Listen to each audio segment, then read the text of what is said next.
বন্ধুরা, market bulletin with সৌমেনে আপনাদের সকলকে স্বাগত জানাচ্ছি। আজকে নিফটি ব্যাংক নিফটি নিয়ে ডিসকাশন করব আগামী সপ্তাহে কিরম থাকতে পারে, আর কিছু সাইকোলজিক্যাল ফ্যাক্টর, কিছু স্টকস নিয়ে আলোচনা করব। তো অনেক কিছু আলোচনা করার আছে, তো চলুন শুরু করা যাক।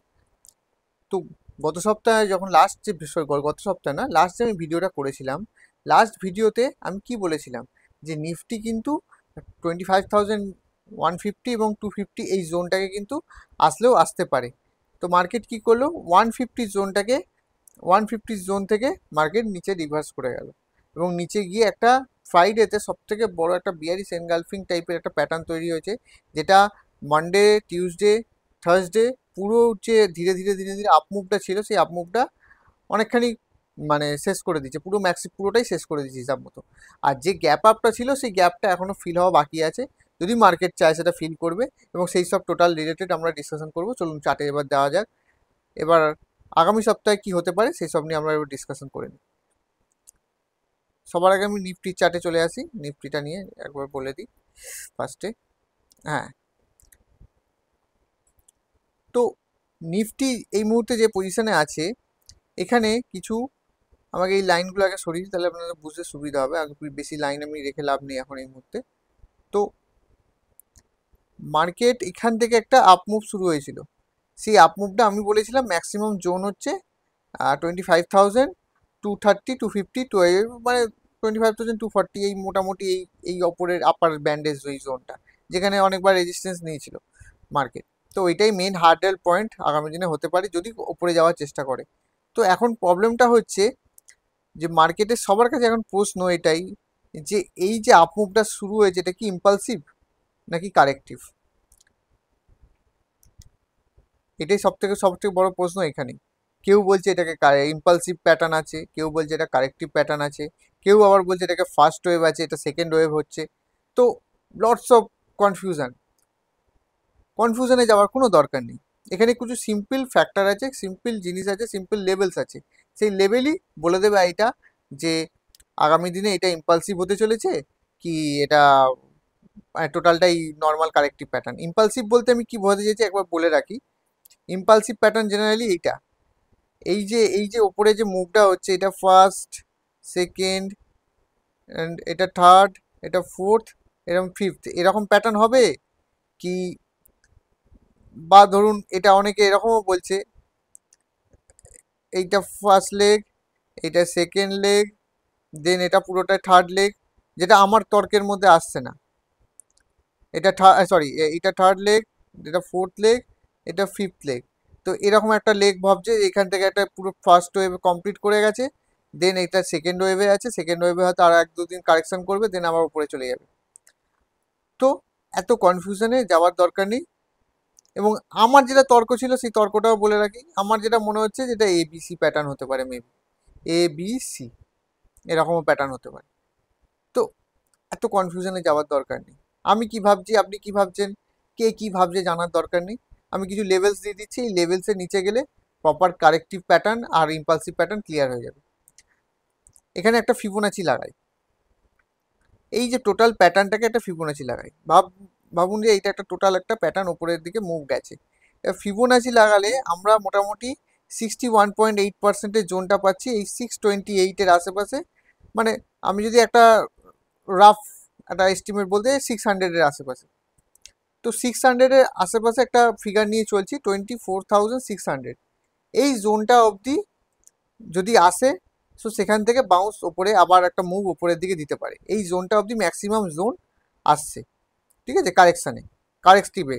এর নিচে গেলে, এই 600-এর জোনটাকে নিচে কাটলে, দেন আপনারা এই যে ওপরে আপমুভ প্যাটার্নটাকে সন্দেহের চোখে দেখা শুরু করবেন, এবং সেটা মার্কেট নেক্সট উইকই বলে দেবে, ক্লিয়ার করে দেবে যে এইটা ইম্পালসিভ নাকি নর্মাল কারেক্টিভ। এত কনফিউশনের দরকার নেই। তাহলে ওয়াচ করবেন কি লেভেলটা, এই 628। আমি প্রিসাইজ লেভেল হচ্ছে 628। আমি যদি আর একটু প্রিসাইজ লেভেল দিয়ে দিই, হ্যাঁ, এই জোনটা ওই 600 জোন, মানে 24,600-এর নিচে গেলে এই ইম্পালসিভ শেষ। এর কোনো ইম্পালসিভের আর কোনো ক্যারেক্টারই থাকবে না। আর যদি এটা হয়, বা যদি এটা করার থাকে, মার্কেট মানডে, টিউসডে, ওয়েডনেসডের মধ্যে মোটামুটি 3 দিনের মধ্যে ক্লিয়ার করে দেবে মোটামুটি এক্সপেক্টেড আছে যে এটা কারেক্টিভ কি, এটা ইম্পালসিভ, এটা ইম্পালসিভ কি কারেক্টিভ প্যাটার্ন। আর ওপরের দিকে যে জোনটা গেলে আপনারা এটা ক্লিয়ার হয়ে যাবে যে এটা কি, যে এটা আপ ট্রেন্ডে আছে কিনা বা এটা কোনো ইম্পালসিভ প্যাটার্ন কিনা, আরো ক্লিয়ার হয়ে যাবে যে এটা 25,000-এর জোনটা। আর একটু যদি কেউ ক্লিয়ারিটি যেতে চায়, আমি বলবো এই জোনটার জন্য ওয়েট করবেন যেখান থেকে ব্রেকডাউন হয়েছে। এই ব্রেকডাউনের ওপরের ক্লোজিং হওয়া মানেই এই 25,070 বা এই জোনটা যেখান থেকে ফ্রাইডেতে ব্রেকডাউন শুরু হয়েছিল, তো এই জোনটার ওপরে যেতে শুরু করলেই মোটামুটি ক্লিয়ারিটি এসে যাবে যে এটা নর্মাল কারেকশনের পার্ট, বা এটা 1 2 3 4 এটা ফিফথ লেগ মারতে যাচ্ছে, বা একটা সেকেন্ড ওয়েভ হয়ে গেছে, থার্ড ওয়েভে যাচ্ছে। সো অনেক রকম তর্ক আছে, সেই তর্কে যাচ্ছি না। মোটামুটি ইম্পালসিভ প্যাটার্ন, আমরা ইম্পালসিভ প্যাটার্নে কি করি, বাইং অন ডিপস করি, আর কারেক্টিভ প্যাটার্নে সেল অন রাইজ করি, দ্যাটস ইট। যদি এটা কনফার্ম করে দেয় যে এই ওপরে যেতে চাইছে, এই লেভেলগুলো আপনার যেটা বললাম 600-এর নিচে, তার মানেটা কি? তার মানেটা হচ্ছে এইখানে এই গ্যাপটা হচ্ছে সব থেকে ডিস্টার্বিং পয়েন্ট। মার্কেট যদি এই গ্যাপের আশেপাশে যদি 2 3 দিন 4 দিন 5 দিন 6 দিন সময় কাটিয়ে দেয়, তাহলে কিন্তু পুরো লোকে কনফিউজড হয়ে যাবে। আর মার্কেটের কাছে সেই সুযোগও আছে, সেই তুরুপের তাসের মতো মার্কেট সেটাকে সুযোগ কাজ করবে। সবাই ভাববে গ্যাপ, কেউ ভাববে গ্যাপ ফিল হতে এসছে, কেউ ভাববে এটা নিচের দিকে নতুন ইম্পালসিভ লেগ তৈরি করতে এসছে, বা নিচে পুরো কেটে যাবে। তো এইখানে কনফিউশনে ফেলবে মার্কেট। তো কনফিউশনে না গিয়ে যতক্ষণ না 600-কে নিচে কাটছে, 24,600-এর এই জোনটাকে, ততক্ষণ অবধি বিয়ারিশ মেন্টালিটি রাখার দরকার নেই। ছোটোখাটো ইন্টারডেতে টুকটাক ট্রেড করলেন সেটা আলাদা ব্যাপার, কিন্তু পজিশনাল দরকার নেই। আর আর আপসাইডেও পজিশনাল তখনই নেবেন যখন ফ্রাইডের যে হাই পয়েন্ট ছিল সেই হাই পয়েন্টকে ওপরে ক্রস ওভার করে যাবে নিফটি। তো এটা এখানে ক্লিয়ার হয়ে গেল। এবার ব্যাঙ্ক নিফটিতে আসি। কেন আমি এটা এবিসি প্যাটার্ন ভাবছিলাম, তার কারণ আছে ব্যাঙ্ক নিফটি। আর ব্যাঙ্ক নিফটি যদি নিজের স্ট্রাকচার চেঞ্জ করে দেয় ভবিষ্যতে, তাহলে সেখানে কিছু করার নেই, সেখানে আমাকেও এটাকে ইম্পালসিভ ভেবে নিতে হবে। কিন্তু এইখানে ব্যাঙ্ক নিফটিতে কিন্তু কোনো ইম্পালসিভ স্ট্রাকচার তো নেই। উল্টে এটা দেখে মনে হচ্ছে এখানে এই ফার্স্ট ওয়েভ, সেকেন্ড ওয়েভ, এখানে থার্ড ওয়েভ কমপ্লিট হয়ে গেছে। আমি যদি লিখেও দিই খারাপ হবে না, আমি লিখে দিতে চাইছি, এখানে লিখে দিই। এখানে থার্ড ওয়েভ কমপ্লিট হয়ে গেছে এই এরিয়ার আশেপাশে। দেন এটা এবিসি একটা ফোর্থ ওয়েভ, এখানে ফোর্থ ওয়েভ, দেন একটা ফিফথ লেগে নিচে একটা বড় লেগ মারতে যাচ্ছে, বা ছোট হোক বড় হোক মোটামুটি একটা নিচের দিকে লেগ মারতে যাচ্ছে, মানে নেক্সট একটা লেগে আছে। এখানে একটা কারেক্টিভ প্যাটার্ন কমপ্লিট করে একটা নিচে ইম্পালসিভ ক্যারেক্টার শো করেছে ব্যাঙ্ক নিফটি। ব্যাঙ্ক নিফটি যখন ইম্পালসিভ ক্যারেক্টার, তো ইম্পালসিভ আপনার নিফটিতেও আছে, কিন্তু সেই নিফটিতে সুযোগ আছে, নিফটির কাছে সেই তুরুপের তাস আছে, যে যেহেতু 300 পয়েন্টের ওই গ্যাপ আপ যে হয়েছিল মানডেতে নিউজের কারণে, জিএসটি নিউজের কারণে, তো ওই গ্যাপ আপটার ওই মাঝে না অনেক রকম প্যাটার্ন উল্টো পাল্টা উলঝুলুল বানাতে পারে, সুযোগ আছে। তো যতক্ষণ না 600 কাটছে ওখানে একটা কনফিউশন আসছে, কিন্তু এখানে কনফিউশন নেই, এখানে ক্লিয়ারিটি আছে মোটামুটি। যে ক্লিয়ারিটিটা কি, যে মার্কেট যে লেভেলে বন্ধ করেছে প্রবাবিলিটি হাই যে এখান থেকে নিচে কাটবে। এবার হ্যাঁ, এবার রিসেন্ট ডেজে লাস্টে কি নিউজ এসছে, আমরা মার্কেট বন্ধ হয়ে যাওয়ার পর ফ্রাইডে নাইটে আমরা নিউজ পেয়েছিলাম। কি নিউজ পেয়েছি, যে ফেড নাকি রেট কাট করতে পারে, ইউএস ইকোনমি ব্যাড পরিস্থিতিতে রয়েছে, মানে খারাপ পরিস্থিতিতে রয়েছে, আগামী দিনে রেট কাট আসতে চলেছে, এটা ক্লিয়ার করি, মানে নেক্সট যে ফেডের মিটিং আছে সেখানে ফেড রেট কাট করবে। এই নিউজটা আসার সঙ্গে সঙ্গে ডাউ জোন্স একটা ইউফোরিক র্যালি করলো 900 পয়েন্টের। যদিও ডাউ জোন্সের আমরা অনেক রকম র্যালি দেখেছি, হাজার হাজার পয়েন্টের র্যালি দেখেছি, 1000 পয়েন্টের নিচের ডিপও দেখেছি, বড় বড় নিচের দিকে কারেকশনে বা ওই ক্র্যাশ টাইপের প্যাটার্নও দেখেছি অনেক রকম। তো এই যে 900 পয়েন্টের ওপরের র্যালিটা কি আনন্দে হচ্ছে, যে ফেড রেট কাট করবে, এখানে কিন্তু ফিউচার টেন্সে আছে, মানে এখনো কিন্তু হয়নি, তার আনন্দে র্যালি। কিন্তু এর ইনার সেন্সটা আপনাদের বুঝতে হবে, এর ইনার সেন্সটা কিন্তু খুব একটা ভালো না। তার মানে ফেড ভাবছে যে ইউএস ইকোনমি কিন্তু রিসেশনে যেতে পারে, বা অলরেডি ইন রিসেশনে আছে। এটা কিন্তু একটা তর্কে একটা বিগেস্ট কোশ্চেন মার্ক। সবাই ভাবছে মন্ডে প্রচুর বড় র্যালি হবে, নিফটি ফাটিয়ে 500 পয়েন্ট 600 পয়েন্ট 1000 পয়েন্ট ওপরে চলে যাবে, সবাই ভাবছে মানে বিগেস্ট র্যালি হতে পারে, না হওয়ার কিছু নেই। কিন্তু তারপরে যদি ইউএস ইকোনমি সিরিয়াসলি রিসেশনে চলে যায়, বা ইউএসএ কোনো কোনো এখন তো অ্যাকচুয়ালি ইউএসএ চার্ট দেখাবো এখানে, আমি কখনো আমার এতে ইউএসএর চার্ট দেখাইনি। চলুন ডাউ জোন্সের চার্টই দেখি, ডাউ জোন্স ন্যাসড্যাকের দুটো চার্ট দেখাই আপনাদের, আরো ক্লিয়ারিটি বুঝিয়ে দেবো, চার্টের সাথে বলতে সুবিধা বুঝতে সুবিধা হবে। ডেলি চার্টে আসি ডাউ জোন্স। এই যে ডাউ জোন্সে ইউফোরিক র্যালি, এটা কি টপ আউট সিগন্যাল হতে পারে না? বা এখানে কি মার্কেট টপ আউট হয়ে যেতে পারে না? প্রবাবিলিটি কিন্তু খুব হাই আছে। আর এই যে প্যাটার্ন যেভাবে যেভাবে ওপরে যাচ্ছে, এটা কিন্তু লাস্ট লেগের পার্ট, আমি বারবার বলে রাখছি। আমরা কিন্তু ইউএস মার্কেটে, স্পেসিফিক ইউএস মার্কেটে কিন্তু মেজর টপ আগামী দিনে দেখতে চলেছি। এবার সেটা নেক্সট 2 মাসে হবে কি নেক্সট উইকেই হয়ে যাবে, সেটা কেউ বলতে পারবো না, বা নেক্সট ইয়ারে হবে কেউ জানে না। কিন্তু আমরা মেজর একটা বড় টাইম ফ্রেমের টপ ডাউ জোন্স বা ন্যাসড্যাকে, স্পেশালি ন্যাসড্যাক, ডাউ জোন্সে তো হতে পারে একটুখানি আবার উপরেও যেতে পারে কিছু, ডাউ জোন্সের থেকে সবচেয়ে বড় জিনিস হচ্ছে ন্যাসড্যাকে। এই যে লাস্ট লেগ, এটা দেখুন এখানে first, second, third, fourth, already fifth, এটা ফিফথ লেগেই চলছে, ফিফথ লেগের ফিফথ পার্টে চলছে। এই জন্য এত বড় একটা ইউফোরিক র্যালি। এইটা হয়তো খুব বেশি বেশি হলে আর 2 দিন কন্টিনিউ করবে। দেন দেন যদি কোনো খারাপ নিউজ চলে আসে ইউএস থেকে, ইউএসএ যদি রিসেশনে সিরিয়াস চলে যায়, কোনো ইকোনমিক্স ফন্ড থেকে কোনো একটা খারাপ নিউজ চলে আসে, ট্রাম্প কেন ট্যারিফ লাগাচ্ছে বিভিন্ন দেশে? ট্রাম্প তো ভাবছে যে আমার দেশটাকে বাঁচাতে গেলে ট্যারিফের দ্বারা যে পয়সাগুলো আসছে, অ্যাকচুয়ালি ইউএস তো ডেট ট্র্যাপে ফেসে গেছে, $37 ট্রিলিয়ন ডেট ট্র্যাপ, যেটা এটা not a matter of joke. এবার সেটা বিটকয়েনের দ্বারা করবে কি, গোল্ড রিজার্ভ কি করবে, সেটা ওদের ব্যাপার। যেহেতু এটা এখনো ডলার এখনো গ্লোবাল কারেন্সি হিসাবে রয়েছে, সেটা ওদের কাছে কি ফ্যাক্টর আছে সেভাবে ওরা কাজ করবে, আমি সে ভেতরের ব্যাপারে যাচ্ছি না। কিন্তু 37 ট্রিলিয়ন, তার একটা ইন্টারেস্ট আছে, ওই জন্য বারবার ফেডকে রেট কমাতে বলছিল ডোনাল্ড ট্রাম্প।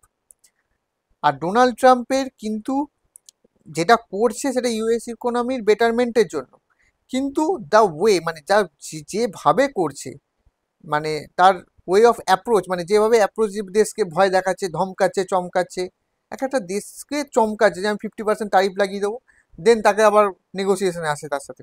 এরকমভাবে চলে না। তুমি ভদ্রভাবে কথা বলো, প্রত্যেকটা একটা বড় বড় দেশ, এবং দেশের প্রত্যেকটা বড় বড় রাষ্ট্রপতি আছে, প্রধানমন্ত্রী আছে, সমস্ত, শুধু আমাদের দেশ না, বিভিন্ন দেশে, তাদেরকে এরমভাবে ধমকে চমকে তাদের উপর ট্যারিফ লাগিয়ে তারপরে আবার নেগোসিয়েশনে এসে কম সম করে, এ কি মানে সেই মানে এ চলছে, মানে মজা চলছে নাকি? আর হুটহাট যখন তখন যে কোনো নিউজ ট্রাম্পের মুখ দিয়ে চলে আসবে, কেউ ট্রাম্পকে এখন বিশ্বাস করছে না, ওর কথাতেও বিশ্বাস করছে না। কিন্তু চার্ট বলছে যে ইউএস ইকোনমি খারাপ দিন কিন্তু আসতে চলেছে। আজকে এই ভিডিওটাতে আমি বলে রাখছি, ইউএস ইকোনমি কিন্তু খারাপ দিন আসতে চলেছে। একটা মেজর টপ ইউএস ইকোনমিতে বা ইউএস শেয়ার মার্কেটে, অ্যাকচুয়ালি ডাউ জোন্সে তো লাগতে চলেছে। আবার ন্যাসড্যাকটাও দেখিয়ে দিই, আপনার দেখেই মনে হবে। আর দেখুন, আপনাদের একটু আরএসআইটা লাগাই, আরএসআই অনেক সময় অনেক কিছু ইন্ডিকেট করে দেয়, আরএসআই লাগানো যাবে কিনা দেখি এখানে। হুম, দেখুন আরএসআই, দেখুন ডাইভারজেন্স, দেখুন আরএসআই এর মধ্যে, আরএসআই তে ডাইভারজেন্স দেখুন, এই যে এইখানে আরএসআই হাই লাগিয়েছে, মার্কেট হাই লাগাচ্ছে, আরএসআই তে ডাইভারজেন্স দেখুন, আরএসআই একদম নিচে এখনো। এই দেখুন ইউএস টপ লাগাচ্ছে, এইদিকে আরএসআই ডাইভারজেন্স, কি প্রবাবিলিটি দেখাচ্ছে? যদিও আরএসআই ডাইভারজেন্সের উপর আমরা বিশ্বাস করে ট্রেড করি না, কিন্তু আরএসআই একটা সিগন্যাল যে রিলেটিভ স্ট্রেংথ ইন্ডেক্স, তো রিলেটিভ স্ট্রেংথ ইন্ডেক্স কি বলে, যে এই যে ওপরে যাচ্ছে তার মধ্যে কত স্ট্রেংথ, স্ট্রেংথ নেই, ইউফোরিক র্যালি হচ্ছে, এই র্যালিটা কিন্তু যে কোনো মুহূর্তে ফেজল আউট হয়ে যেতে পারে যে কোনো দিন। সেটা কবে হয় সেটা দেখা যায়, চার্ট বলে দেবে সেটা, আমাদের লাফালাফি করার দরকার নেই, যত উপরে যাচ্ছে যাক যাক বাবা। আমাদের মার্কেটের সেন্স কিন্তু ডিফারেন্ট। আমাদের মার্কেট যদি বুঝতে পারে যে ডাউ জোন্সের টপ লাগতে চলেছে আগামী কয়েকদিনের মধ্যে বা 1 মাসের মধ্যে, তাহলে কিন্তু আমাদের মার্কেট কিন্তু তার আগেই রিয়াকশন দেওয়া শুরু করবে, যার কারণে আমি ওটা ভাবছি এবিসি প্যাটার্ন আমাদের নিফটির ওটা। ঠিক আছে, হতে পারি আমি ভুল, ঠিক আছে, ভুল হলে মেনে নেবো, কি আছে, মার্কেট তো ভুল প্রমাণিত করলে, হ্যাঁ ঠিক আছে, ও এটা ইম্পালসিভ, চলো উপরে যাচ্ছে, যা চলো উপরে যাও, আমার কোনো অসুবিধা নেই, ওপরে গিয়ে ট্রেড করে নেবো। কিন্তু আমি একটু বিয়ারিশ ভিউ রেখেছি, আমার একটা মেন্টালিটি আছে বিয়ারিশ, ঠিক আছে, সেটা আমার জায়গায় থাক, কোনো অসুবিধা নেই। এবার ন্যাসড্যাকের চার্ট দেখিয়ে দিই।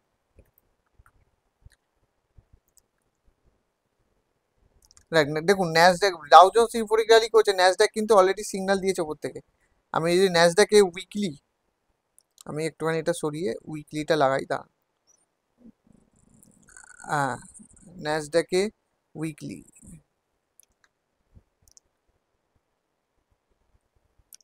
উইকলিতে প্যাটার্ন,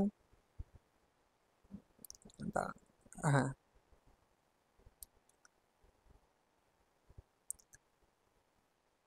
উইকলিকে ক্লোজিং দিয়েছে, রেড ক্যান্ডেল ক্লোজিং দিয়েছে, কিন্তু সেখান থেকে একটা হ্যামার দিয়েছে, কনফিউজিং আছে, কিন্তু এটা একটা মেজার, মেবি এখান থেকে ফল আসতে পারে ন্যাসড্যাকে। ন্যাসড্যাক কিন্তু অলমোস্ট টপ বানিয়ে ফেলেছে, আমি যদি খুব খারাপ না হয় মেবি, মেবি ন্যাসড্যাকটা টপ বানিয়ে ফেলেছে আগে থেকেই। এটা জাস্ট বাউন্স মেবি হতে পারে, এটা একটা নর্মাল বাউন্সও হতে পারে।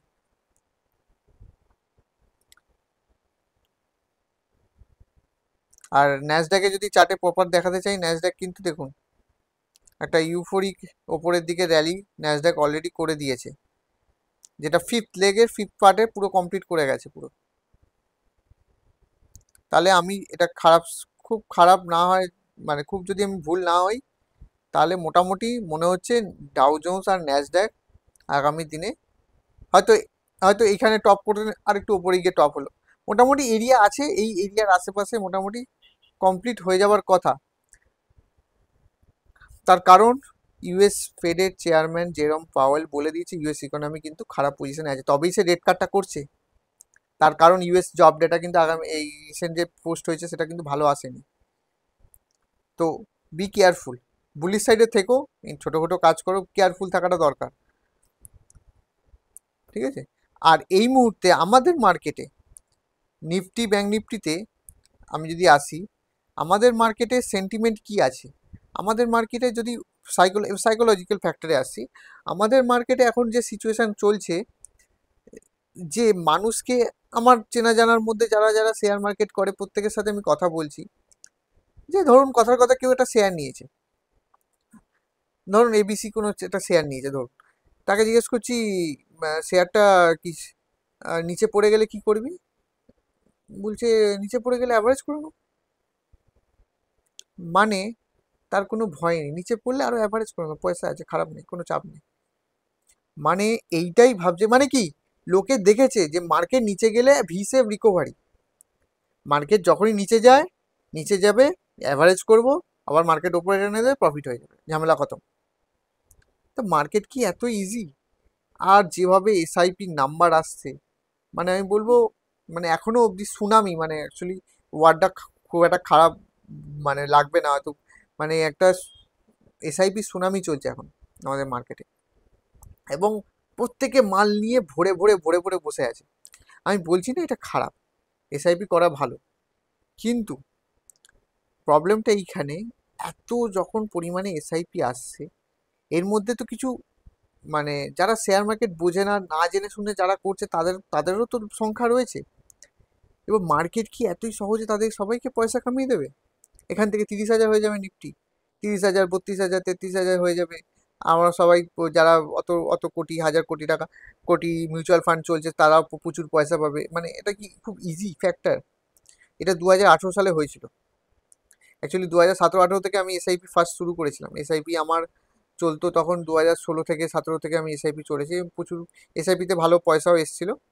তারপর আমি এসআইপি থেকে শিফট করে, তাই এসআইপি তার আমার তার বেশি কিছু রিজন ছিল, সেই সেই সব টপিকে যাচ্ছি না। তো আমার ফার্স্ট যখন এসআইপি, তখন বুঝেছিলাম এসআইপি বুমটা কীরকম হয়েছিল। দু 2018 থেকে 2020 অবধি এসআইপির যারা মানে যারা মিউচুয়াল ফান্ড করেছিল বা হোল্ড করেছে তাদের যা অবস্থা হয়েছে, আমারও ছিল, আমিও বুঝেছি। স্পেসিফিক কিছু স্টক ছাড়া, স্পেসিফিক মার্কেটে যাদের একদম স্পেসিফিক এসআইপি, মানে ধরুন একদম স্পেসিফিক কিছু স্টকে যারা সব এসআইপি করেছিল, তাদের বাদ দিয়ে মোটামুটি যারা মিউচুয়াল ফান্ডে ছিল, তাদের ভালো লস হয়েছে এবং তাদের অ্যাভারেজ আউট হয়ে গেছে, মানে পুরো যে যত বড় প্রফিটটা করেছিল 2013 থেকে 18 অবধি, সেই টোটাল প্রফিটটা ফেজাল আউট হয়ে গেছিলো ম্যাক্সিমামটা 2018 থেকে 20। আর 20তে তো কোভিড এসছেই, তারপরে যা হয়েছে সেটা আর বলার কথা নয়, অনেকেই মানে মার্কেট থেকে বেরিয়ে গেছে 2020 ক্র্যাশে। তা দেন আবার একটা বড় বুল রান শুরু হয়েছে। তো মার্কেট কখনোই এত ইজিলি পয়সা কামাতে দেবে না। আমার বক্তব্য নেট মানে নিষ্কর্ষটা এইটাই যে মার্কেট এত ইজিলি ওপরে যাবে না, ওপরে গেলেও ও আবার ঘুরে নিচে মারবে।